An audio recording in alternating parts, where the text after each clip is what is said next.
मान्सूनने यंदा महाराष्ट्रात अपेक्षेपेक्षा 12 दिवस आधीच धडक दिली आहे. शनिवारी केरळमध्ये मान्सून दाखल झाल्यानंतर अवघ्या काही तासातच तो महाराष्ट्रात पोहोचला. यामुळे जूनऐवजी मे महिन्यात मान्सूनच्या आगमनाचा विक्रम नोंदवला गेला आहे. पुढील काही दिवसात मुंबईसह आसपासच्या परिसरात मान्सून दाखल होईल असा अंदाज हवामान खात्याने वर्तवला आहे. मान्सूनपूर्व पावसाने राज्यात अनेक ठिकाणी जोरदार हजेरी लावली होती. यामुळे काही भागातील शेती पिकांना फटका बसला असून खरीप हंगामाच्या मशागतीची कामेही खोळंबली आहेत.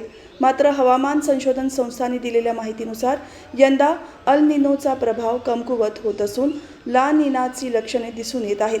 यामुळे भारतात पावसाचे प्रमाण सामान्य ते किंचित जास्त राहण्याची शक्यता आहे.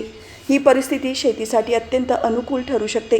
गेल्या काही वर्षांपासून हवामान बदलांमुळे मान्सूनचे वेळापत्रक अनिश्चित झाले होते.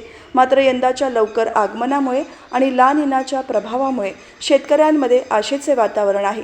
वेळेवर आणि चांगल्या पावसामुळे खरीप हंगामातील पिकांना चांगला आधार मिळेल अशी अपेक्षा व्यक्त केली जात आहे.